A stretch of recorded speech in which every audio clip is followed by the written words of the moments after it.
It's time for Chicagoland Golf with the editor and publisher of Chicagoland Golf magazine, Phil Kosin. The show where for the next 2 hours, you'll get the latest info from the PGA Tour, local tournaments, and tips for your golf game. And now, your host, Phil Kosin.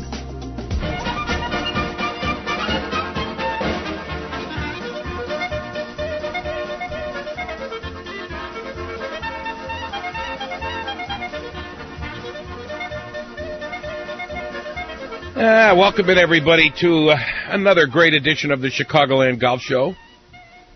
The music is provided by Rich Yakupchik and the Electras. Yeah, Dave White, I listen to that at 6 o'clock in the morning, and it makes me want to make a kielbasa omelet on a Saturday morning. What do you think? Sounds really good to me, but I'm not quite sure about the omelet element of it, though. I mean, have you ever made one of those before? Oh, yeah. Oh, really? Oh, yeah. You always have leftovers, you know?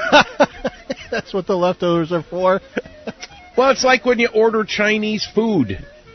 That's true. You always order too much, so you have it for, you know, either another meal that day, the next day, whatever, you know? Yeah, those cartons are in there for like 2 or 3 days. I mean, if you're going to go through the trouble to make a big pan of, you know, I boil it and then I finish it off. And if I'm going to make a big pan of kielbasa, I'm going to make a little extra, so you can either have a sandwich the next day or a kielbasa omelet. Omelet for breakfast. I've had gyros omelets before. Those are very tasty. I've had that too, and I've had southern smoked sausage in an omelet too, which is pretty awesome. No, that sounds good. I would love to try a kielbasa omelet, though. Well, just to try it once, you know? Yeah, well, have at it. There's plenty of places out in the suburbs to get halfway decent fresh Polish. Definitely. Anyway, all right, let's not talk about food. Let's talk about what's going on this weekend. We don't have a real extensive professional tour schedule this season. In fact, as of in a few hours, it's going to be half over. And as I say, as of a few hours, the second round isn't even finished up at the Bank of America Open at the Glen Club, if you've been following any of it. The leader right now, sitting in the clubhouse at 11 under, is Skip Kendall. It looks like the golf course is played soft with the rain. Of course, it's in probably perfect condition. I mean, and this is one of the best conditioned courses that the Nationwide Tour plays all year. And so when you have perfect conditions and you have par fives that are laying out there when it's soft, like a fresh batch of warm cookies out of the oven. See, there I go again, talking about food. But anyway, the par fives have been vulnerable the first day. Kyle Reefers shot an opening round 63, which was one off the course record up at Glen Club, had 3 eagles contributing to that number, 9 under par. That means he birdied half the holes the first day.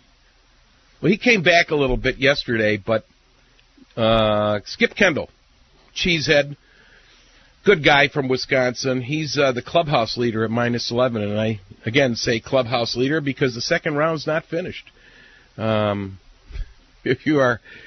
Unless you live in a bunker, in a concrete bunker, and had no idea what was going on yesterday, they had, in the Chicago area, we had some, really goofy weather. I mean, windy.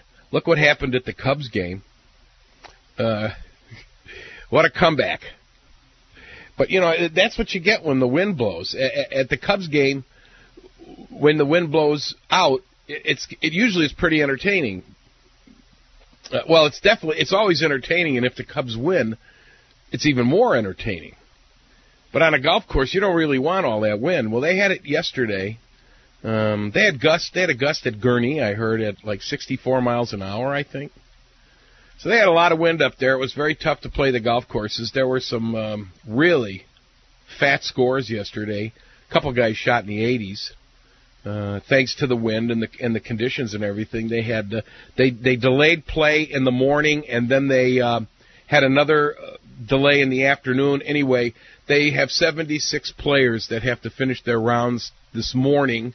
They're going to start simultaneously all over the golf course at 7:30, And then they figure they should be all finished with those rounds by certainly by around 11 o'clock, and then they're going to cut the field to the low 60 of ties, and they're going to start the third round at about noon. So if you're thinking of heading out there, and it's a terrific deal. And if you've got kids with you, actually the crowds, from what I hear, the crowds were maybe scared away by the weather the last couple days. And if you really want to get your kids up close and personal to some tour pros, it's a good opportunity to do it.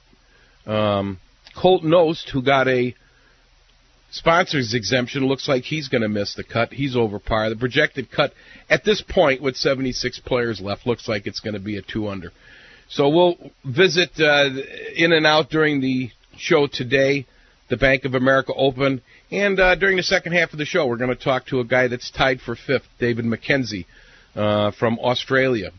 He's had kind of an up-and-down year, but it looks like he's got things turned around for himself, and we'll get an idea what it was like to play in that weather yesterday. I think he's around 7 under.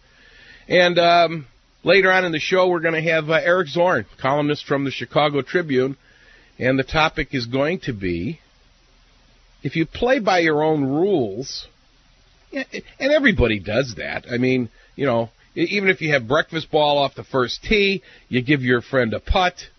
If you play by your own rules, is that cheating? Because I don't think so. I think it's making the game what it's supposed to be. For 99.9% of us, we're not playing tournament golf. We're just out there playing for fun. And as long as everybody in the same group agrees to, you know, the same set of rules, you don't want to play stroke and dip. Well, we'll get into that with Eric, because he ran a column. He got some interesting responses, both from rules geeks and people that agreed with him and his group that it is acceptable as long as you have some rules to play by. You don't have to play by USGA rules. That's the thing everybody forgets. It's all voluntary. And I'm not advocating overthrowing the USGA or eschewing their rules. The rules of golf have a great place. But with the problems we've got in golf, getting people to come out and play. Have you ever really sat down and read the rule book? It looks like it's written by a bunch of lawyers. And quite frankly, the reason for that look is because it has been written by a bunch of lawyers. So that's what our show is going to be. Eric Zorn, we'll have David McKenzie. We may have a surprise guest popping in here from the Bank of America Open. But our first guest is a guy who's got his... everybody would like to own a golf company. Wouldn't that be cool? This guy, Mike Tate, I've known him for a long time. He's got a company located here in the Chicago area, SMT Golf. And although they're not exclusive to making heads and putting together drivers for professional long driver guys, the ones that are out on the circuit, SMT Golf also makes drivers for the average person, you know, the average golfer. So let's bring him in. Mike Tate of SMT Golf, welcome to the Score and the Chicagoland Golf Show. Good morning. Good morning, Phil. Thanks for having me. Tell us about your company. First of all, the big question, SMT Golf. Now, I see two of those letters, MT, Mike Tate. What does S stand for? That's Sir, actually... were you anointed or something? Or? Actually, I named it after my son when he was born, Sean Michael Tate. You know, okay. But for when I do interviews like this and magazine articles, I had to come up with something more professional, so I call it Superior Metal Technology. But it's really named after my son. In fact, the new fairway wood, the 3390 series, 3390 is his birthday. So it's all about wow. That. Just doing it all that way. Okay, how did you get into? I knew you were a teaching pro for a while. 30 years. Yeah. And then all of a sudden now you've got this company, and why it may not be mainstream to a lot of golfers in Chicago yet, it is the place for guys who are out on the professional long driving tour to get their equipment. Right. I started. I've been a golf pro here in Illinois for 30 years, and I started off at Exmoor Country Club up there in Highland Park, and really just got tired of the poor quality equipment up there. And when members would come into me with a rattle or a broken club, and Saturday morning, and I would say, Mr. Jones, I'll call him on Monday morning and see what we can do. It always seemed like a funny way to treat a member or treat a customer. And I wanted to make this the best of the best. I've been doing this for a long time, and I knew I could make it better. And so all of my clubs come with a lifetime warranty, no questions asked. I mean, I need my customers and my pros to know that no matter what happens with the product, it's going to be covered regardless. So I started doing this 6 years ago now, February 12th, 2002, and immediately, the SMT brand was picked up by long drivers, probably because I make a lot of low lofts as well as high lofts, but the clubs actually go an awful long way. They're completely USGA approved, and they stay together. And that was really the key. I mean, these guys break a lot of equipment out there, and it was just unacceptable to me that was happening. So, I took it to a crazy level and stood behind it. So if a guy walks into your fitting area and his knuckles are dragging on the ground, you know exactly what to show him, right? Yeah, we have everything on display there for sure. The website shows most of it. We're right in the middle of updating it now because a lot of new products are coming in. In fact, my new driver is in the air now. I should have it on Monday morning. So, the website will be updated with the new driver next week.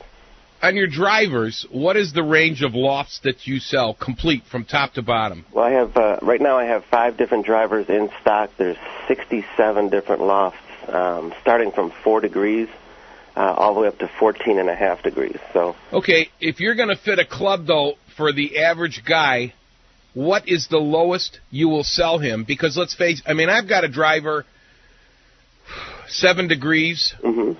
And I would take that to a place where I don't care if I spray it a little bit, but right. I'm looking for that extra distance and some run, someplace that's not watered. Right. But there are other places that I would take a 9-degree driver that I would hit up in the air a little bit more. Right. What is the lowest loft, though, that you would recommend to an average player that comes to you to get fitted? Well, average, I think that's a great point that you just made, the different conditions, and that goes a lot to that new shaft interchangeability, program.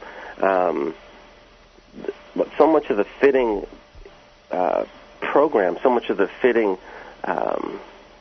policy has to do with the interviews, where people play, how they play, what courses they play, do they travel a lot. The lowest that I've ever fit a player to is 5 degrees. The United States Golf Association, down in Plymouth, Indiana, Swan Lake. Sure. The United States Golf Academy. Yeah, thanks. I'm sorry. God, it's early here too. They sell a lot of my clubs, and they regularly fit people to 4 and 5 degrees, depending on the conditions. So we build a lot of those clubs for those guys.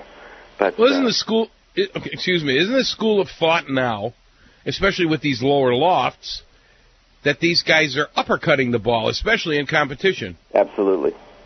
And that's the cool thing about how they do it, with their TrackMan fitting system and all the other stuff.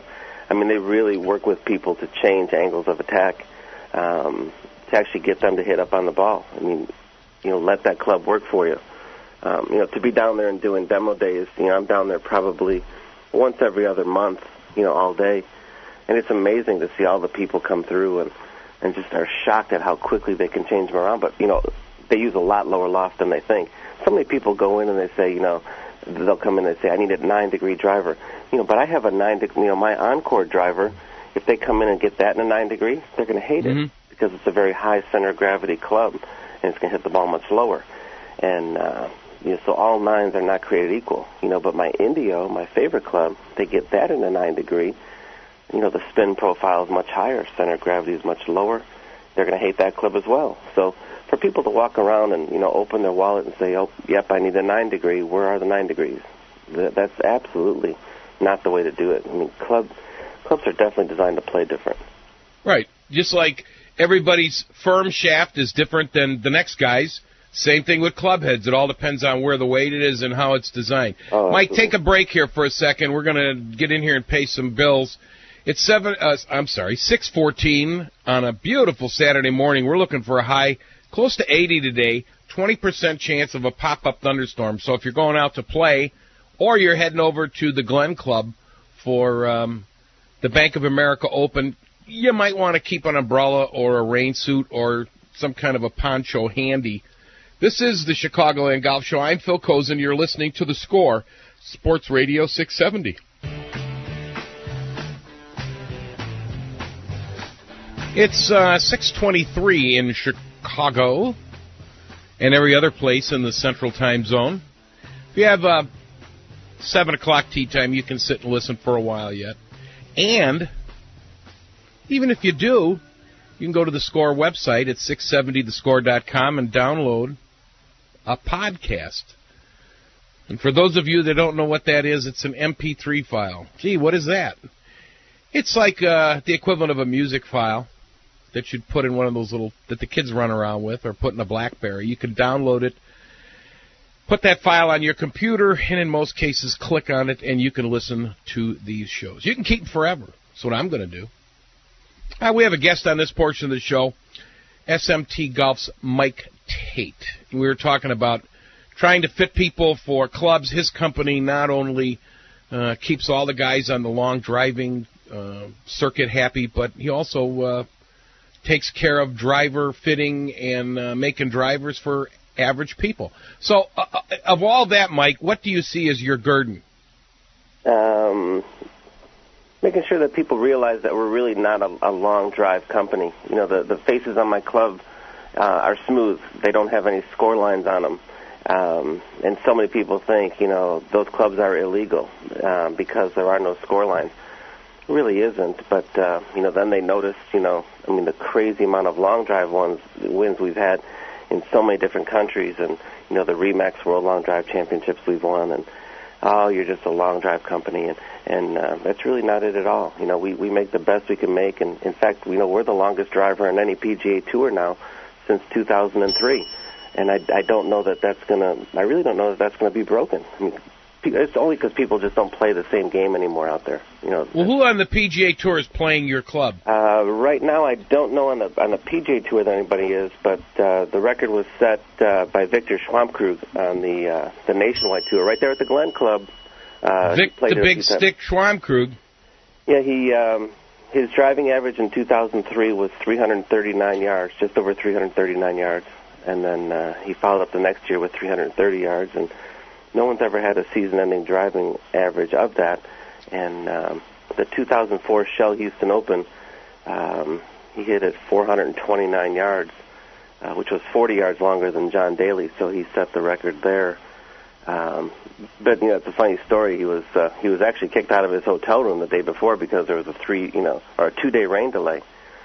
And he had two of my drivers in his bag. One he calls his par 4 driver, one his par 5 driver. Well, the par 5 driver is a 5-degree, and he shouldn't have hit it.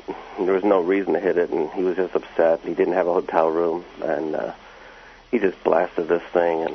And it was funny to watch it on TV, you know, where they show where all the balls landed, and then they zoom out, and then there's Victor's ball way up, you know, in the neck. So par 5 was a driver and a half a sandwich for him. And, well, Victor's mistake was he played to the crowd. Absolutely. I was paired with him one day in a Pro-Am, mm-hmm. and I got to know him. I mean, he's certainly a pleasant young man. Mm-hmm. Not quiet, not extremely big in the shoulders or arms. I mean, you know, not like you'd expect for someone that hits it substantially farther than most other people that are playing. But he just played. He didn't use his head. I mean, he would go to the Glen Club, and everybody would be wanting to see, you know, and that's what he was billed as, was Victor Schwamkrug, the longest driver in the world. Right. And everybody wanted to see it. And so, much like John Daly years ago, Victor would pull the big competition driver out, the 5-degree, and hit it in a lot of places where he shouldn't. And I played with him one day, and he hit it over the back of the 10th green there. I was just going to say, the guys were hitting hybrids off the 10th tee, and I know that he choked up on his par 4 driver, his 10-degree driver, and hit it over the back of the 10th green at the Glen Club. We found his ball on the 11th tee. So that's which puts you in a bad position because Tom Fazio didn't design that hole to come in from the 11th tee, you know. So exactly. Okay, exactly. Real quick, how can people find out more about SMT drivers and what you guys do over there? They can check out the website, smtgolf.com. We're down in Oswego, Illinois, right behind Fox Bend Golf Club. In fact, we're doing a demo day this coming Friday the 6th. But give us a call, 888-693-4001. We're happy to take care of everybody. You know, we've got a couple of neat programs, discount coupon if you just drop us an email and ask for it. You have new. So you sell everything to the professional long driver except the grunt, right? Except the grunt, exactly. Now, you can talk to my people about buying that, because that's, you know, I've been thinking of that, Mike. I do have a little marketing background. You know, just like, you know, you have these butcher shops that sell everything related to the pig except the squeal. Well, there you go. After I heard about the kielbasa omelet this morning, I was thinking, well, that might be. I'm telling you. Well, you know, that may just be the in-and-out theme of this show today, kielbasa omelets. Sometimes cheese kind of wrecks it. You know, you might want to put some onion in there and garlic. Sometimes some potatoes, you know. Oh, okay, God. Hey, thanks a lot. I'm out of time. Thanks, Phil. But I appreciate your coming on with us. Good luck with your company. Thanks for having me. Have a great weekend. Okay, Mike. Okay. That's bye-bye. Mike Tate from SMT Golf. Started his company. He's out right here in the Chicago area, out in Oswego. And if you want to check out more, not only do they make drivers for us average Mickey-de-Mopes, but they make everything for the professional long driver except the grunt. Dave White, save that tape, okay? Just in case Mike decides to use that and try not to pay us. Absolutely. Okay. It's 6:29 in Chicago. I'm Phil Kosin. This is the Chicagoland Golf Show. You're listening to CBS Radio right here out of Chicago on the Score, Sports Radio 670.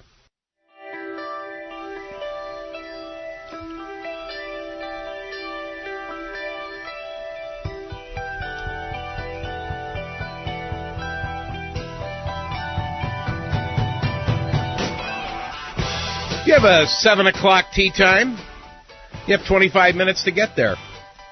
And as we keep reminding you, you don't have to miss the second half of the show where we'll have Eric Zorn and Nationwide Tour player David McKenzie. You can go to the Score website at 670thescore.com and download a podcast. You know what that is. Or you can go to chicagolandgolf.com, which is absolutely the best golf-related website dealing with golf in Chicago. Of course, I'm biased. But, you know, doing that website and serving the public, that's my guerdon, Dave White. There's that word again. It's like the secret word today. Yeah, well, that's, you know, it's, I heard the word guerdon was the winning word in the National Spelling Bee last night, and I thought, God, there's a word Dave White and I use all the time. Yeah. Guerdon. Every day. Right. You know, I mean, doing this show and serving Mid-America and giving them some entertainment on a Saturday morning for free, that's my guerdon in life. So, what's your guerdon? My guerdon is getting up on the weekends and serving you, Phil. Getting the show on the air. That's my guerdon. All right, let's go out to the Bank of America Open at Glen Club and talk to the tournament director, our old friend Scott Kosin. Scott, what's your guerdon? I didn't see the spelling bee last night. What time did that finally conclude? I don't know. Just before 10 o'clock, I believe. Oh, that's right when we were getting off the golf course. We were evacuating for the third time yesterday. Is there a radio on in the background there? No. Oh, okay. I'm hearing an echo, Dave. Can you fix that? Thursday. No, that's not fixing it. That wouldn't fix it. I'm sorry. I apologize for that. I will work on that. Thank you. Okay. Okay, hey, you had kind of a goofy day yesterday. I mean, not really goofy if you're familiar with the way things go in golf in Chicago, but the weather, as it has been in a lot of the Bank of America, LaSalle Bank Opens over the years at the Glen Club, it always seems, and this is a volatile week, Memorial Day, weather is always a factor there. How'd you guys get around it yesterday, and what's up for today? Well, yesterday we had an interesting day, but actually we got a lot of golf and a lot more golf in than I thought we'd get. We had an hour and a half delay in the morning, and then we got in a lot of golf in the late morning and mid afternoon, and then we had a little bit of problems in the later afternoon time, but We got, I think, 76 players that still have to complete their second round right now. So at 7:30 today, we're going to be sending them back out and completing the second round. And then, around noon today, we'll start our third round. So today, with being a beautiful day, we should have we'll be playing all the way till about 6 o'clock, 7 o'clock today. So it's a perfect day for us. Thank goodness that we have the sun shining today, and it should be about mid-70s. So we'll have a full day of golf. Are they going to play lift, clean, and cheat all day today, or just for the finish of the second round? I haven't determined that. The PGA Tour, and I haven't really spoken about that yet. We have to, of course, do lift, clean, and cheat for the second round to complete. But I wouldn't be surprised if we play it down the rest of the way, the third and fourth round. I wouldn't either, because that place is always drained really well. Really well, absolutely. The course out here is really made for to be able to drain very easily, which makes it a little bit more difficult. You don't have too many flat lies out here, but it drains really great. And also, you don't want the people at the Glen Club got to be running around going, "Hey, what are you guys doing on our golf course?" You got a guy. I mean, you don't want 22, 23 under. So what do they do on the weekend? They'll finish 76 players today. Then they have to go out and change all the hole locations. And while they're doing that, they'll reshuffle the field and make the cut, right? That's absolutely correct. And if anyone was out here on Thursday, when we had a gorgeous day, there wasn't a breath of wind. And Phil, you've played out here. I've played out here, been out here for years. I've never ever felt it that calm. Unbelievable how calm it was out here. And that's kind of how that's the defense of this golf course is the breezes out here. We had 98 players break par, which is an amazing number. That's the Glen Club is much more difficult than that, and I think that is the wind picks up. I'm even looking outside right now, and the wind's starting to pick up a little bit, and I think that we'll find that the scores will be normal as we usually see them. Yeah, and anytime you let professionals like this, and it's not the PGA Tour, but I think the biggest difference between this and the big tour, relatively speaking, is the putting. And these guys are still pretty good putters, but that's still the biggest difference to me. Tee to green, there's not much difference. Anytime you let a professional put their hands on the ball, I figure it's worth 1.5 shots a side, which yesterday that's worth 3 shots. Yeah, it was really interesting. We had when the tour said we can go back out, and we went back out on the range yesterday. We had 50-mile-per-hour winds right in their face on the range, and guys were hitting these shots straight up in the air so that it would come right back at them. They're catching them. It was absolutely hilarious, and the Golf Channel caught a lot of it too, which was pretty fun. But and then it got down to about 20 miles per hour, a little more manageable. But the fact that Skip Kendall, our leader right now, shot 65, and yes, he was able to put his hand on the ball, certainly, which definitely has a little bit of an advantage. But the fact that he shot 65 in the conditions we had yesterday, stopping and starting, and all the winds and the rain, that's really incredible. And Nationwide Tour, PGA Tour, that's a hell of a number. Yeah, and it wasn't exactly that easy yesterday because you had a guy like Neil Lancaster, old Cuz, shot 69 on Thursday, shot 82 yesterday, and he's gone. Oh, yeah. I think anyone that pretty much was under par yesterday was really happy. And one of the guys at 9 under, his name is Chris Blanks, he said that if the 65 yesterday on Thursday with no wind was as good as a 60. He said it was really incredible. No one else even came close to a 7 under 65. Well, as they say, though, over in Scotland, nae wind, nae golf. And that's the way it goes. Okay, so today you kind of get goofed up with the TV because it'll be on live from noon to 2, and your leaders probably won't go off until about 2 o'clock, right? Yeah, actually we'll be live today from about 1:30 to 4. 1:30 to 4. Is that a change? We were supposed to finish at 4 o'clock today, so we'll just go over. We'll go over by by about 2 hours or so. So it'll be good. Phil, one thing I wanted to mention is your man Matalito Mutia. How about his? He started with a 4 under on the first round. He's looking pretty good. He's in position. Well, this show, appearing on this show is like the opposite of being on the cover of Sports Illustrated. It's always been good luck for people. So if you see David McKenzie, you tell him that, because obviously he has not had a good start to this season, but he's going good in your event, being tied for 5th. So it's just. There's a lot of entertainment out there, and from what I gather, because of the weather and other things, the crowds the first 2 days could have been better, but you should have great crowds over the weekend. What is it, $10, kids under 16 for free parking. Go ahead and do the whole commercial, because it's a great event. Well, that's the great thing about, you mentioned every year we kind of have, we're early in the season. We know the weather's going to be a little sketchy. That's why the tickets, one of the reasons why the $10 ticket lasts all 4 days is so people can pick and choose which days they want to come. So if they see the forecast is not going to be that great, they can go, all right, let's not go Friday, let's go Saturday. We found out that, the majority of people that pre-buy tickets through charities and pre-buy tickets through us find that they do show at least one of the 4 days. So they can kind of pick and choose. So today's supposed to be really nice. Tomorrow's supposed to be really nice. I imagine that our crowd should be pretty good today and tomorrow, which is typical for our golf tournament anyway. People want to come out on the weekends. It's really nice out. Heck, I think this is the first weekend people can actually wear shorts for 2 days in a row, considering the spring that we've had. So, $10, you're right, 16 and under for free, 65 and older for free, free parking as well. There's really no reason not to come out this weekend and see some great golf. Is that a new trophy? What is? Well, they had when they were doing interviews on the Golf Channel the last couple days, especially yesterday. The guy in the background with the putting? Yeah. No, that's just the Golf Channel just put a prop back there. That's not the real trophy? No. Did they say it was? I didn't think so.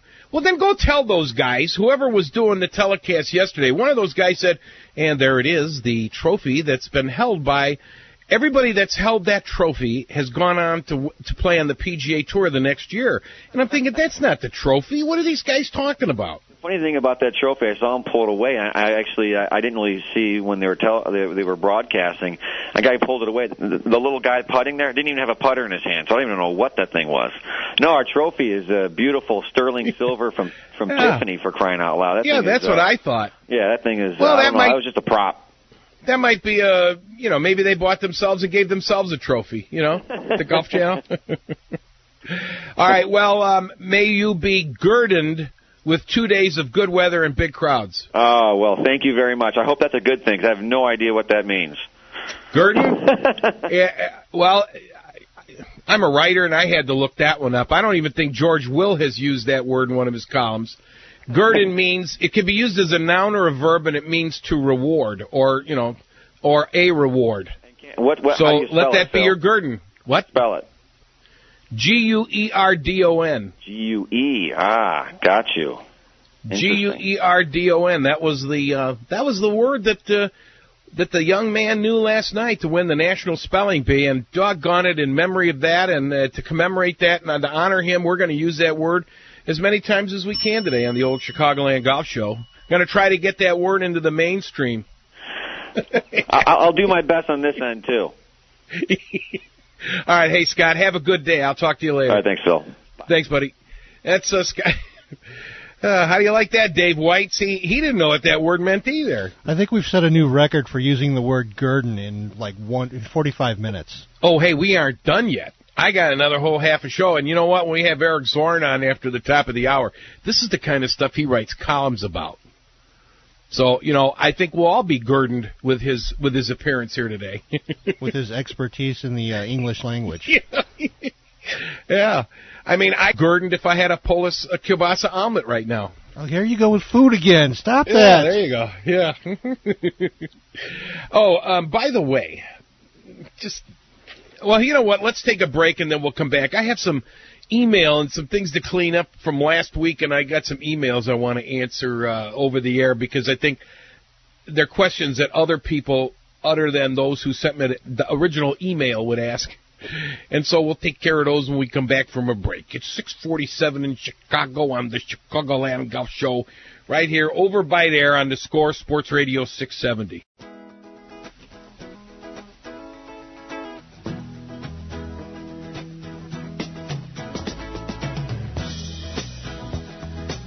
6:52 on looks like a beautiful weekend.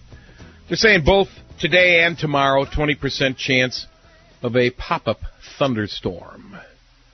But 80 degrees today, going to be gorgeous, whether you're going to the Cub game, the Bank of America Open at Glen Club. Unbelievable, Anyway, I want to take care of a couple things. First of all, I've had a couple of email requests, so obviously there are some people wondering, and Father's Day is coming up in 2 weeks. I've got an email from a couple people.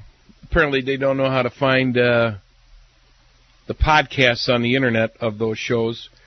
But anyway, guys are asking, I recommended a book. We had Frank Thomas on here a few weeks ago, former USGA technical director, and I recommended highly his book. And I've had some requests to give out that information as to the book name again with Father's Day coming up. So the name of the book is called Just Hit It. Just Hit It. It should be pretty easy, and you should be able to find them at all high-quality bookstores. So there you go. And I also had, off of our website, ChicagolandGolf.com, and my blog, and I've talked about it on this show, too, about the Q-Ray bracelet and how the Federal Trade Commission has really sat on that company for fraudulent advertising claims. I mean, at one time they claimed that those Q-Ray bracelets, which can run as much as $250, by the way, how they cured the pain associated with cancer chemotherapy. They supposedly cure everything. Same thing with copper bracelets, and also those, what do they call them, Q-Link pendants. I got a couple of emails from people wanting to know if the Q-Link pendants have the magical abilities that are attributed to them. You have to read the advertising on these things, folks. And unless they're nailed for fraudulent claims, which Q-Ray was,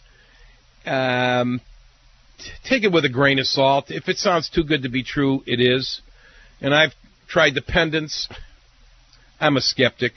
I've tried the pendants. I've tried the Q-Ray bracelet, and I've tried the copper bracelet. The only thing that I got any effect of any of them was the copper bracelet. I mean, if the copper bracelet is supposed to turn your arm green, it worked for me. But there's no, you can get more out of Advil. So yes, in my opinion, most of those things are medical quackery. Don't believe any of the claims. And please, the reason I bring it up is because golfers, they market these things heavily to golfers. Hang on to your money. It's a waste of money. And the other thing, last week that I want, oh, by the way, they also, I heard this week, Dave, have you seen the commercials for those cleansing pads that you put them on the bottom of your feet? Cleansing pads for the bottom of your feet? Yeah, you put them you stick them to the bottom of your feet when you go to bed, and then you peel them off in the morning, and there's all this gunge stuck to them, and supposedly they're trying to give you the idea that they literally suck all the toxicity out of your body and all these chemicals and everything. Well, I heard, oh God, I forgot, one of the radio doctors that's on nationally. Those things are a complete fake and a complete fraud, so don't waste your money on those either. I'm not surprised. It sounds like a hoax to begin with. Right. Just like some of those male enhancement pills. You will not hit a golf ball farther like, what was that, Enzite? That was the one. We wrote about that, too, on the blog. And so there you go. Just a little consumer information for you. If any of these, you know what, and the best thing to do is go and Google these things and go read what people have to say on the Internet. There's a couple really good websites that deal with medical quackery and products like this. Go there and look before you spend your money. We don't want you to waste your money. Go spend it at a golf course. Go play 18 holes. You don't need a stupid bracelet that supposedly is going to give you pain relief when it really doesn't work any better than somebody else's bracelet, a piece of jewelry, or even a rubber band on your arm. It's 6:56 in Chicago. We'll take a break and come back on the other side with Chicago Tribune columnist Eric Zorn. The topic is playing kind of by some of your own rules. You know, you adapt your own set of rules when you play with your buddies. You know, take a mulligan off the... Is that cheating? That's what we're going to talk about. This is the Chicagoland Golf Show. I'm Phil Kosin. You're listening to The Score. Sports Radio 670. Let's get back to Phil Kosin and Chicagoland Golf on 670 The Score.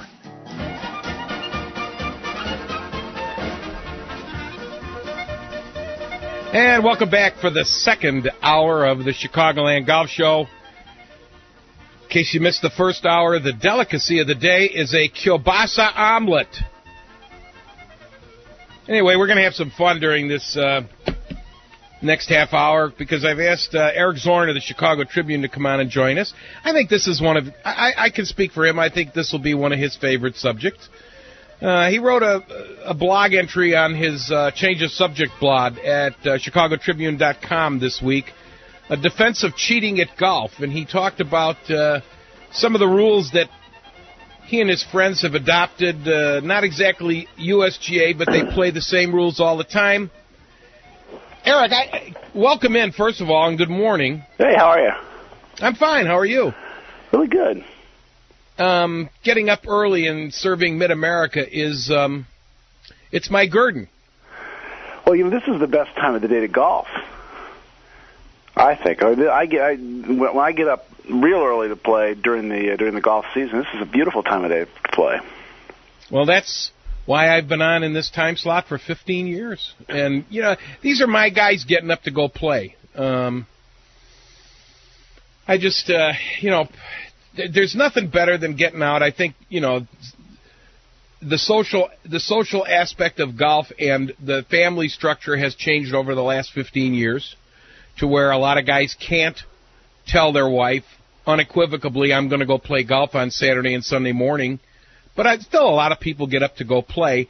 And one of the things, and we'll kind of segue into what we wanted to talk about today, we have a set of rules from the USGA. They look like they were written by some New York lawyers, and they're very complicated. And it really gives you a headache if you sit down, you don't know much about the game, you want to learn the rules, and you start trying to read this rule book, and 10 minutes later you're asleep. And you wrote a column about some of the rules that you play by. You don't play, according to your column, you don't play by strict USGA rules. But you have a set of rules that you've adopted. Is that cheating? Do you really consider that cheating? Well, it's a fine line. I mean, to my mind, when you cheat at golf is when you cheat your playing partners. I mean, pretending to find a ball that's lost, and you go, hey guys, I found it, and or not counting your strokes correctly, or kicking a ball out from under a bush when no one's looking. That's cheating at golf. What I like to think of what we do is we cheat the rules. We adapt the rules to our game and our sensibilities and our tender our tender feelings about our score. I think you talk about the rules of golf, the actual rules of golf being really complicated. I find the more the problem is that they tend to be very punitive. And maybe the best example, and the one that I think most people can relate to, is the stroke and distance rule for an OB shot, an out-of-bounds shot. You're on a tee, and there's kind of a tight fairway, and you bang one out of bounds. And, the rules call for you then to hit 3 off the tee, because you lose the distance and you lose the stroke. So you hit your 3rd shot off the tee, and, you're probably a little bit rattled at that point. You hit another one out of bounds. And pretty soon you're hitting, your 7th shot off the tee, and your entire round has fallen apart, and you're demoralized, and you're looking at the triple-digit score and everything else. So what we do, I think what a lot of golfers do, is you bang one out of bounds, you got to walk on the line of the shot, and you take a good faith guess, and you give yourself a nice drop, and you hit 3 from there. And that seems to me to be more in line with kind of the spirit of keeping the match close if you're playing with your buddies, and also with not crushing your spirit, which is also part of golf. You got to keep your spirits up out there. And also, you don't back up the whole golf course behind you, because sometimes you go out, and not so much if you see your ball's clearly out of bounds, but it's the same stroke and distance if you can't find a ball. And so you go out, you spend 5 minutes looking for a ball, which is what the USGA rules allow you to do. Then you have to make that long drive back to the tee. The course is crowded. The guys on the tee are looking at you like you're a moron. And then you have to go back there and hit another ball and hope you can find that one. And so I think what you're doing, though, also speeds up the game, don't you? Oh, yeah, it definitely does. With the lost ball, it's another great topic. You know, you're supposed to, when you hit a ball that might be lost, you're supposed to hit a provisional ball. I understand that. But often you hit a ball out there, especially on some of these muni courses, and it'll end up in some rough that, and you think, hey, it's out here somewhere. And we'll actually play where, you look for a minute, and then if everybody else agrees, you say, look, give yourself a good faith drop where you think the ball might be, and play two from there. We're not gonna spend 5 minutes looking for the ball because, like you say, the people behind us want to tee off, and we're slowing up the round. So, and again, to me, that just kind of, it's more of a sort of a gentleman's agreement that this is where the ball ought to have been and probably is, and it feels better to play that way, I think. I heard from a lot of people this week, and I started this forum, and I also linked to your blog item on this topic, where people had the same kind of conversation, and there's sort of a split among recreational golfers, between people who are very serious about, playing the ball out of every footprint in the sand trap and counting every stroke, and when you're standing over the putt and the wind blows the ball, you count the stroke, and all those people, and then the people who are more like me, who just say, well, let's play this kind of roughly how we think it ought to be, rather than how the USGA says it ought to be. Well, first of all, by the way, you talk about stroke and distance. You go back and look at the history of the rules, and they've gone back and forth on that several times, where they eliminated it and then they went back to it.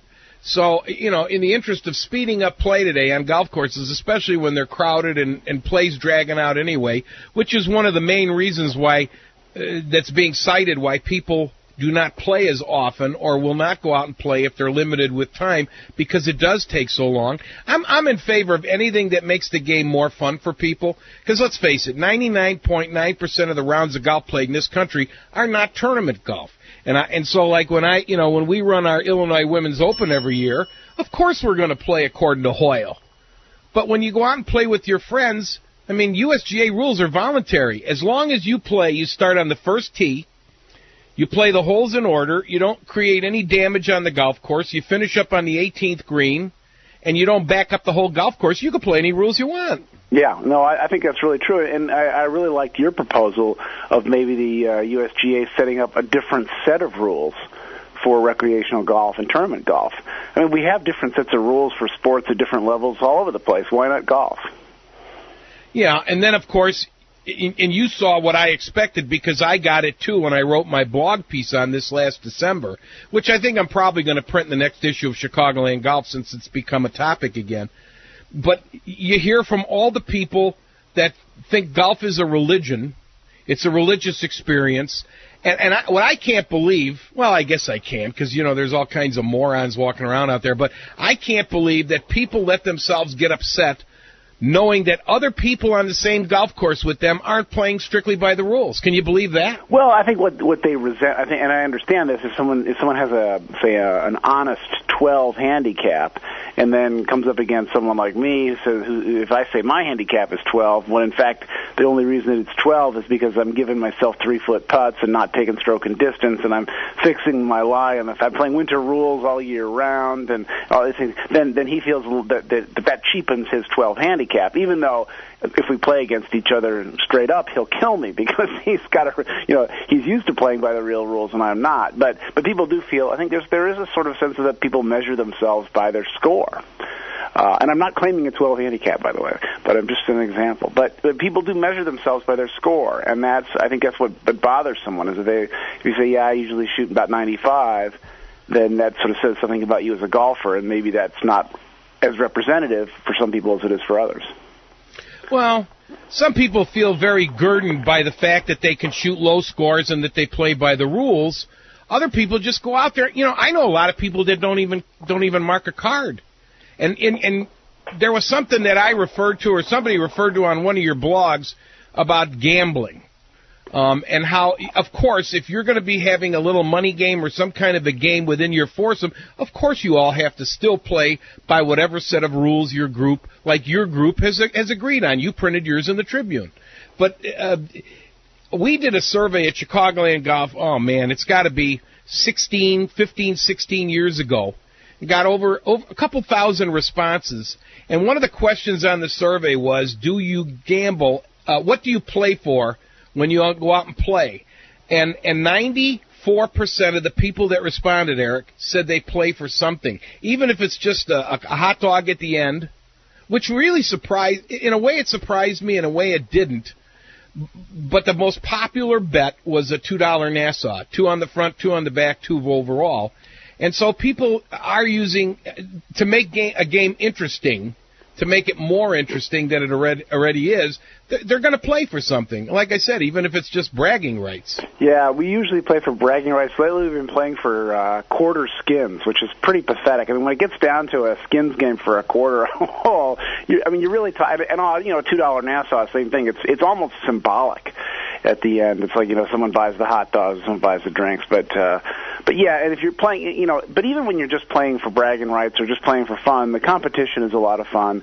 And I mean, to my mind, the game itself is more than interesting enough that you don't need to add money stakes to it. But I don't object when people do. It's just that when you have a game like that, any kind of thing where there's a sense of competition, you have to play by the same rules.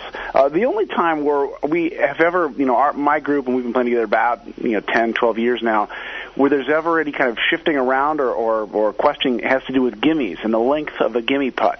And I think that's a whole separate topic almost, because I've seen people concede putts of 4 or 5 feet, and beg for mercy on putts of the same length, and that's crazy because most of us will miss those putts. But at some point, especially if you've had a bad hole, you really just want that. You want that putt. And it doesn't really take that much time. Talking about speeding up the game, it doesn't take that much time to putt a 3-footer or putt a 4-footer, but a lot of people will pick it up saying, "Oh, we got to hurry up, let's go," so that's one of the issues that we always kind of deal with. The other one, we change around on our rules on mulligans. That's another topic that gets people unhappy. We usually just do 1 mulligan per round, which seems it's almost like when you do a mulligan per round with that, it's almost a strategic aspect of the game, where you say, do I want it here, do I want it there? And if you're playing... Now, can you carry your mulligan if you don't use it on 118-hole round? Does that give you an extra one the next time? No, that would be wrong, Phil. But Eric, hang on a second, okay? Let me pay some bills. We're talking about customizing the rules of golf to fit your needs. Our guest is Chicago Tribune columnist Eric Zorn. I'm Phil Kosin. This is the Chicagoland Golf Show. You're listening to CBS Radio in Chicago, Sports Radio 670 The Score.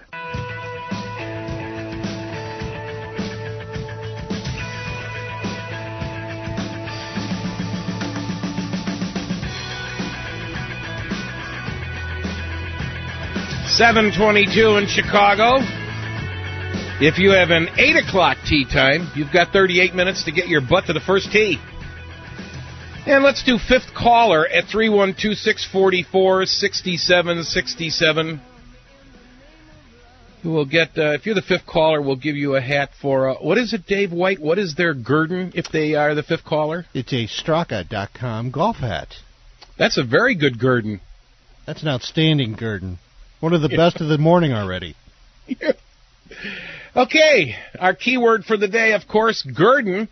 Eric Zorn, our guest from the Tribune. Let me ask you this, Eric, as an aside, how often do you use the word guerdon? I've never used the word guerdon, so zero times. We've been using it all morning, and some of the guests haven't even noticed. It's interesting. Of course, those of you that are just getting up, big event last night, big worldwide event, the National Spelling Bee. That was the winning word, G-U-E-R-D-O-N, guerdon. It can be used either as a noun or a verb, and it means reward. Did the kid from Illinois win? No. The fix was in. Yeah, just as an aside, you're a writer too. Where do they get these words? Well, I've actually, in all my years of writing columns, I've written about the spelling bee, and I have a big problem with the spelling bee for that very reason, is that they use words that nobody would ever be called upon to spell, and that often nobody knows, even the kids spelling them don't know what they mean. And I think it's just like a parlor trick. It's like the people who can recite pi to 10,000 decimal places. I just think of all the academic contests for us to focus on and to celebrate, this is one of the dumbest. And people hate that when I say that, because there's something people love about the spelling bee, but I don't see it. I just don't see what the big deal is about. You give a reward to the kid that can just memorize how to spell all these goofy words. How about like a history bee or a vocabulary bee or a math contest or science contest or geography contest? That would be really interesting. But spelling, I don't get it. It's kind of a nerdy thing, don't you think? Oh, I don't mind nerdy things. I just think it just rote memorization for the most part, and you learn some tricks. What happens is they publish this enormously long list of possible words. There's a pretty interesting documentary called Spellbound about kids preparing for the spelling bee, and they just drill all day long on words. Their parents will open these complicated dictionaries and throw words at them, and it's a lot of memorization. And I guess I say it's amazing that they can do it, but I'm not sure that the skill has any utility. It's kind of like people who win these hot dog eating contests. It's amazing, but who cares? At some point, who cares? Well, I think to me, as a professional writer, to me, it's the whole point is communicating what I have in my head to somebody else's head with the least amount of obstacles.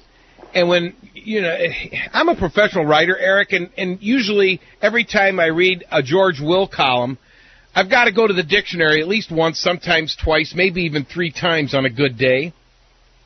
And I don't think that's being an effective communicator, because if you're making a professional writer run for a dictionary, then there's something wrong with the way you do things. Yeah, although, every once in a while, Will and William F. Buckley is another example of a writer who, may he rest in peace, who used to use those long words. And there's a point where it's kind of delightful sometimes to run across a word you don't know and it's used perfectly by a good writer, and you can add it to your vocabulary, at least your reading vocabulary. I like that once in a while. I think when you run into the dictionary more than once in any given piece, the writer's probably gone too far. And then there's the writers that think to make themselves look more polished and professional that they've got to, after they write something, then they plug words in out of a thesaurus.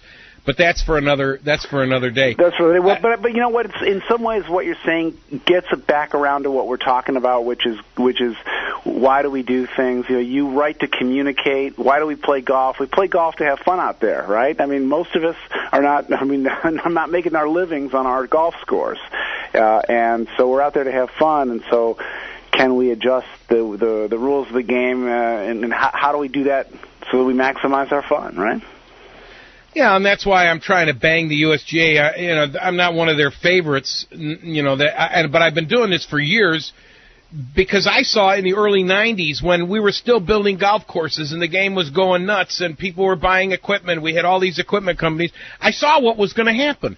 And now it's happened. We're closing golf courses, and golf courses aren't getting enough play. Now, part of that is we've overbuilt. We have too many golf courses, both here in the Chicago area and nationally. But the other part is that people aren't playing the game as much anymore. And maybe this is part of it. It contributes to slow play, et cetera, et cetera. And I'm just trying to help out the golf course industry the best I can by making suggestions that maybe we ought to take a second look at some of these things like the rules and have 2 sets of rules. Oh, what would be the problem with that? I guess if you're like I say, whenever you're playing for serious money, I guess there is a real problem with rules. But I do agree. And occasionally, we'll be out there and it'll be a 5.5-hour round because things are slow. And I'm thinking, how does this happen? How does anybody really have time to do this very often? Because that's a big part of your day when you're talking about getting to the course, getting your shoes on, and going out and playing 5.5 hours and getting back home. I mean, you're talking about a whole day basically. Yeah, and then you have some guy out there running around going, citizens arrest, citizens arrest. Hey, listen, I got to run. I'm up against a hard break. and we're going to talk to David McKenzie, who's up playing. He's in 5th place at the Bank of America Open. But Eric Zorn, thank you. I enjoyed it. Have fun with your column. I really get a lot of pleasure out of reading what you write, and that's why I wanted to have you on, because you finally, well, you do write about golf from time to time, but you finally had something where we really agree, and I think it would be of interest to all the listeners. So. Yeah, we don't often agree. Phil, it's always good to hear from you online, and it's good to talk to you. All right, thanks, bud. We'll talk to you later. See you, Phil. Eric Zorn of the Chicago Tribune on making up your own rules. Now, you know what? Adjusting your rules. Adjusting rules so that you have fun while playing golf. We'll take a break. 7:29, The Score, the Chicagoland Golf Show, Phil Kosin, CBS Radio, Chicago. This segment on The Score is brought to you by your local Hyundai dealer. Every day is a great day for a Hyundai. Hey, guess what's going on today? You already knew. Bank of America Open up at the Glen Club. Boy, did they have a day yesterday.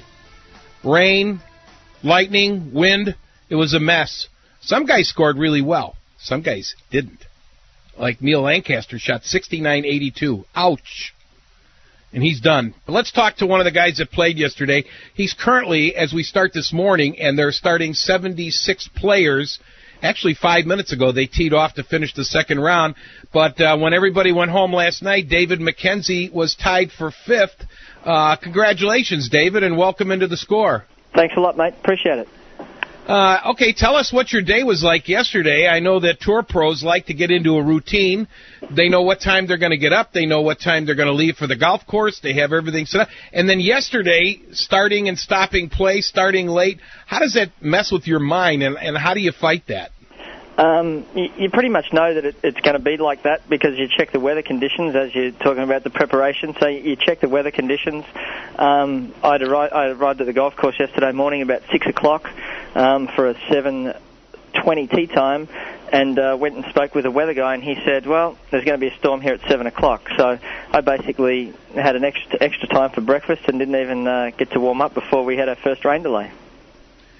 How much time really do you need to warm up after a rain delay? You know, after your muscles get cold, and you're not a young guy anymore. Well, no, I mean, you're right. You're right. Yeah, I mean, you're getting close to 40 now, right? I think. Well, actually, yeah, I hit that number last year. So, look, I don't have to do that much. I don't need that much to warm up. I do a lot of stretching and I do a lot of physical work, so I don't have any problems being able to go straight out cold. But I generally would like to have about half an hour to 45 minutes. Sure, and it's not only to get your body ready, but it's to get your mind ready too, right? Well, because the conditions change, and yesterday it went from I played maybe 5 or 6 holes before we were called off the second time, and then we must have spent about 2 hours or 2.5 hours. So we came out the second time, and all of a sudden, after just having a small bit of breeze, it was blowing maybe 40 to 60 with gusts of 60. So my driver was only going just over 200 yards, and my 5-iron was going 140. So it's nice to get out and actually just see what the conditions are going to throw at you before you actually have to play in them for what counts. David, you're not going to get any sympathy for anybody listening to this show. That's how far we hit our clubs when there's no wind. Yeah, but they're not playing par 4s that are 500 yards usually. Yeah, you know, the first day, now you shot 66 on the first day. Yep. That's not an easy golf course. The par 5s, though, looks like Kyle ate them up on the first day. He had 3 eagles, and the Glen Club, even though they had wind and everything, it looks like it's playing really soft. What do you expect today? Well, what happened the first day, just to go back a little bit, it was that it was virtually no wind at all. And then what I noticed this year from last year is that the rough has been cut down a little bit around the sides of the greens and around down the fairway, so the rough's a little bit shorter, so it's a little bit more manageable. But then coming back to today, I would expect, and looking outside, I've been outside this morning, the wind looks like it was a little bit less than yesterday afternoon. I'm expecting some good scores today. The course is reasonably soft, but it's quite playable. That way the balls will still bounce and run out on the fairway, and the greens are still in great condition, so I'm expecting some low scores today. you can't obviously go out and play on the course the day you're going to play an event there. That's against the rules. But you're not going to go off until late this afternoon to start your third round. Would you ever consider going out there and taking a little stroll around the course just to see how everything's playing? You know, if I was a smart man, I probably should do that sort of thing. But because I'm a golfer, as most golfers tend to be, is a little bit lazy, no, I'm not going to go out there. I'll stay in the hotel room. I'll go down the gym and spend a little bit of time on the exercise bike and just sort of relax a little bit, balance it out a little bit, and then I'll go out to the golf course and warm up maybe about midday. It looks like your game is finally starting to come around for you now, huh? You know, it hasn't, all year it hasn't been as bad as the results have been showing, and so it's probably more me in my headspace rather than anything that was physically wrong with my game. And so just talking with the sports psychologist the last couple of weeks, and he's just gets you to relax a little bit with it and just go out and play and stay in the moment, as they say all the time. On this portion of the Chicagoland Golf Show, our guest from up near the Glen Club area, he'll be playing today. He's tied for fifth as they start things this morning out at the I almost said LaSalle Bank. I've been doing that all week. At the Bank of America Open. Nationwide Tour player David McKenzie, and if you can't tell from his accent, he's from down under.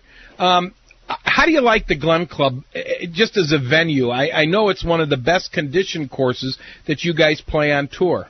Yeah, it is. Every year we come up here, it's in awesome shape, and I know my wife's Canadian, so I know that the weather up this far north doesn't come good until early in April, so they have a limited preparation time. So, yeah, the golf course is great. The volunteers are fantastic this week. They make it very easy for us. So it's a great venue, and always coming to Chicago. My wife loves to shop, so I need to play well, and it's a big purse, so it's all good. What's it going to take for you to get yourself back out on the PGA Tour? The way that I look at it is, and I look at a season-long sort of thing, is that it probably takes, playing-wise and scoring results-wise, probably a win, and then you've probably got to have another couple of top tens, 2 or 3 top tens.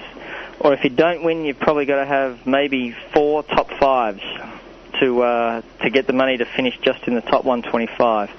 Now, if you want to finish well enough to get some starts, which is what happens now, is that the guys on the lower end of the Nationwide Tour and the Tour School guys don't get a lot of starts early in the year and have their backs against the wall. So you've got to maybe win once or twice to have a really good shot at keeping your card on the PGA Tour the next year. You know, I have mixed emotions, and I'll feel you out on this. You know, they make such a big deal, the top 25, which is a good number. You know, it's great. The top 25 off the money list from the Nationwide Tour automatically get PGA Tour cards. Yep. And at face value, that sounds really good. Yes. But then when you take a look at it, let's say you're number 25. Yep. Okay, you got all the guys ahead of you, the 125, and then you've got other people that are exempt and other people. And by the time your magic number is not 125, if you're the 25th guy, you end up with like number 200 maybe. Yeah. And you don't get into a lot of events. Now, can that be a problem? Because I see it that way, where you're kind of in a no man's land. Sometimes you get into a PGA Tour event, but you don't get in enough to make money just playing reasonably well. You have to play super great, some top 10 finishes. Is that fair, or is that the best way they could do it? Look, personally, I think that 125 should be dropped to maybe 100 to recycle the guys that are in and out every year of those numbers. But you're exactly right. If you don't get off to a good start of the year, and what they do after every 7 weeks, I believe it is they re-rank all the guys from qualifying school and all guys from the Nationwide Tour. So the guys who have made money all re-rank up higher, so they get more starts. The guys who haven't made money, so if you've only played 2 events at the start of the year before they do their re-rank, and you haven't made a cut, then you re-rank down the bottom. So then all of a sudden, there are guys that'll go around and they'll play, and I know this for a fact, is that guys like who was it? This Todd Dempsey, who's a friend of mine. Mm-hmm. He played the AT&T in Atlanta, and then he won't. and he hadn't played for a couple of weeks before that because they were all invitationals, the Wachovia, the Players' Championship, and then he won't play again on the PGA Tour till Memphis.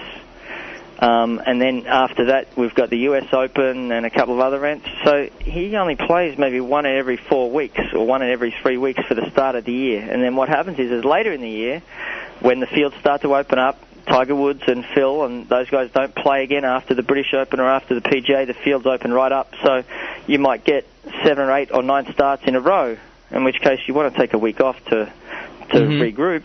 So all of a sudden you're taking weeks off where you can have tournaments. So yeah, it's harder than it looks if you don't get off to a good start. Yeah, what I'm trying to communicate to the listeners, and we're talking to Nationwide Tour player David McKenzie, just the fact that you earn your PGA Tour card playing on the Nationwide Tour, that PGA Tour card doesn't guarantee you anything. No. You're still going to pay $4.25 a gallon for your gas. Yep. And it actually, like I said, it puts you into a kind of a no man's land where you're caught between both tours, and it's really hard to make enough money to get anything automatic on either tour unless you really, really break out. Yeah, you have to do very well. But you know what? At the same time, don't cry for too many of those guys in that position, because I know that even if you have a bad year, you're going to make $200,000 or $300,000. Now, in a PGA Tour sort of scheme of things, that's not a lot of money. But for the average person, it's big bucks. So I wouldn't be crying too much for them, but it is tough when you're comparing yourself to guys who are making $1 million and finishing 80th or 90th on the money list when you're only making a couple of $100,000. So it is tough that way, but for the average person, it's a lot of money still. Yeah. Hey, David, good job. Thank you very much. You're very easy to talk to, and we wish you luck. We'll be watching the TV, or we'll be watching at Glen Cove in person. David McKenzie is tied for 5th right now. Hope you hang on to that and get the latest tee time possible, and I hope you're in the last group tomorrow. Appreciate it. Thanks for your time, mate. Thanks for calling, and I appreciate it. This is the Chicagoland Golf Show at 7:46 in Chicago. I'm Phil Kosin. You're listening to The Score, Sports Radio 670.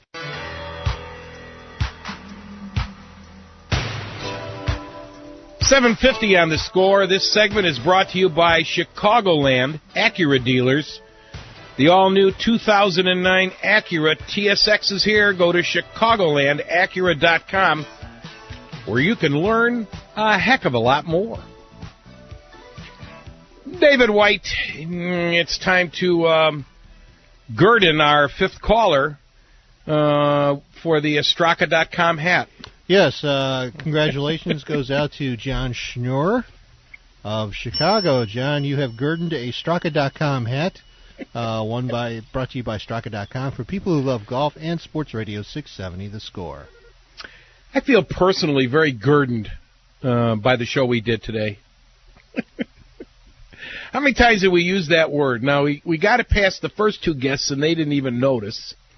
And really, until I called it to Eric Zorn's attention. Of course, who's listening to me anyway? It figures it would figure that the journalist picked up on it, right? Yeah. If you're just getting up, and I know you're going to go and download the podcast so you can listen to what you missed, and that would be at 670thescore.com, and you can link to that through our homepage at chicagolandgolf.com, which is really a cool place. I love to promote it on here. But you know what? It's free. And you could read my blog. You never know what's going to turn up on there. You think I'm nuts? Read that. Anyway, the word of the day is Gurdon. And, of course, it's a word most people probably never heard it before, Dave. But when they had that as the winning word, the kids spelled it last night in the National Spelling Bee, I knew what it was right away. And so I'm just using it today. Just you kind of work it out a little bit, because it's one of the words, like I said, I use it a lot, but, especially in conversations with my friends. I wish I had $1 for every time I use the word Gurdon in a tavern. What about you? Are you serious? No. I didn't think so. No. We're making fun of it. And like Zorn said, and he's absolutely right, these spelling bees, they don't show anything. It shows that you can memorize useless stuff. See, I subscribe, and I'll be serious here just for a second. I subscribe to the Sherlock Holmesian Conan Doyle theory of the brain. See, in the sports world, we have some people that are professional regurgitators. The Grobber's a perfect example. I mean, okay, so Les is very proud of the fact that he can tell you the name, the mascot of any NCAA team. Big deal. See, the Sherlock Holmesian Conan Doyle theory of the brain is like this. A brain is like a bucket, and you can pour stuff into it until it's full, and then you can continue to pour, but it's only going to hold so much.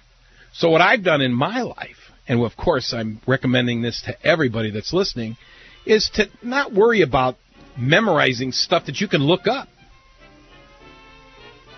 Does that make sense? Absolutely. Yeah. Useless stuff, right? Yeah, like the Grobber. Talk about useless. I shouldn't bash Les. He's an institution. He's a legend in this town, and he got another 15 minutes when Lee Elia came back to town a few weeks ago. By the way, I was in Elia's office that day when he did that. I also had that tape, too, by the way. Did you get hit by anything? Anything flying? No. But you know what I did? I made copies of it and sold it. I made a few bucks off of that. Lee thought that was pretty funny. Anyway, I want to thank my producer, Dave White. Great job. Our guests, Mike Tate of SMT Golf, Scott Casson, the TD of the Bank of America Open, Eric Zorn, Chicago Tribune columnist, and Nationwide Tour player David McKenzie. That's it. Until next week, keep it in the short stuff, everyone. I'm Phil Kosin saying this has been a Pull My Finger production. Thanks for tuning in to Chicagoland Golf with Phil Kosin on every Saturday from 6 to 8 a.m. on WSCR 670, The Score.